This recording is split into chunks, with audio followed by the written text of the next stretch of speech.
Hello friends, welcome to our channel. இன்றைக்கி நாம் fish fry எப்படி செய்கிறதுன்னு பார்க்க போகிறோம். அதுக்கு தேவையான பொருட்கள் முதல்ல பார்த்துடலாம்.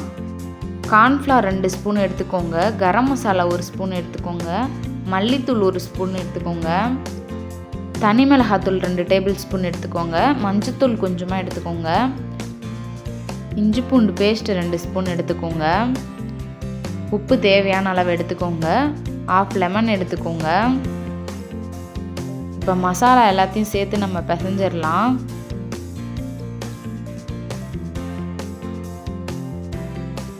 நல்லா இந்த மாதிரி பிசைஞ்சு விட்டுருங்க. இந்த மாதிரி பிசைஞ்சு விட்டோடனே 2 ஸ்பூன் எண்ணெய் சேர்த்துடலாம். எண்ணெய் சேர்த்துட்டு ஒரு தடவை நல்லா பிசைஞ்சு விடுங்க. இப்போ எண்ணெய் மசாலா கூட நல்லா கலந்துருச்சு. இப்போ நம்ம எடுத்து வச்சுருந்தா லெமன் கொஞ்சமாக சேர்த்துடலாம்.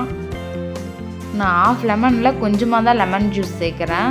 நீங்கள் வேணும்னா ஃபுல்லாக கூட சேர்த்துக்கலாம். இப்போ நல்லா லெமன் ஜூஸ் சேர்த்துட்டு நல்லா கலந்து விடுங்க. இது ஒரு பக்கம் அப்படியே இருக்கட்டும். கட் பண்ணி க்ளீன் பண்ண மீன் 6 எடுத்திருக்கேன். பாதி மீனுக்கு நான் ஏற்கனவே மசாலா தடவிட்டேன். இப்போ இன்னொரு மீனுக்கு எப்படி மசாலா தடவுறதுன்னு பார்க்கலாம். மீனில் மசாலா எல்லா பக்கமும் படுற மாதிரி நல்லா தடவிக்கோங்க.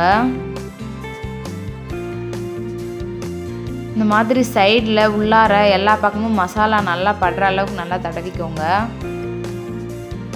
இந்த மசாலாவை நீங்கள் எந்த மீனுக்குனாலும் யூஸ் பண்ணிக்கலாம். எண்ணெயில் போட்டால் மசாலா பிரியாமல் சூப்பராக வரும். இதே மாதிரி நம்ம எல்லா மீனுக்கும் தடவி எடுத்துகிட்டு வந்துடலாம். பாருங்கள், இந்த மாதிரி எல்லா மீனுக்கும் தடவி எடுத்துகிட்டு வந்துடுங்க. இப்போ அகலமான ஒரு பாத்திரம் வச்சுருங்க. அதில் 1 கப் எண்ணெய் சேர்த்துக்கோங்க. எண்ணெய் சேர்த்துட்டு சூடானோடனே நம்ம மீன் சேர்த்துடலாம்.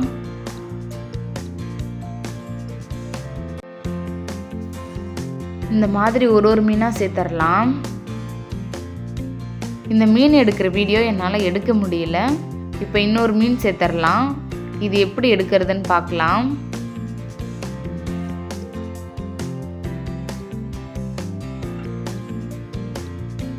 இப்போ ஒரு பக்கம் மீன் நல்லா வெந்துடுச்சு. இப்போ இன்னொரு பக்கம் திருப்பிடலாம். பாருங்க, மசாலா எப்படி ஒட்டாமல் உதிராமல் வருதுன்னு. ஸ்டவ்வை மீடியம் ஃப்ளேம்லேயே வச்சுருங்க. இப்போ இன்னொரு மீனும் போட்டுடலாம். இப்போ அதுவும் ஒரு பக்கம் வெந்துடுச்சு. இப்போ திருப்பிடலாம். நீங்கள் தோசை திருப்பியால் கூட திருப்பிக்கலாம். இதுவும் உங்கள்கிட்ட இருந்துச்சுன்னா இந்த மாதிரியும் திருப்பிக்கலாம்.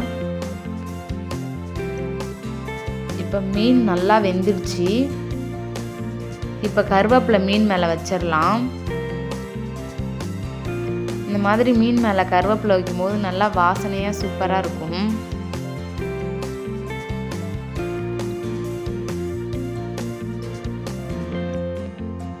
இப்போ மீன் நல்லா வெந்துடுச்சு. மீன் எடுத்துடலாம்.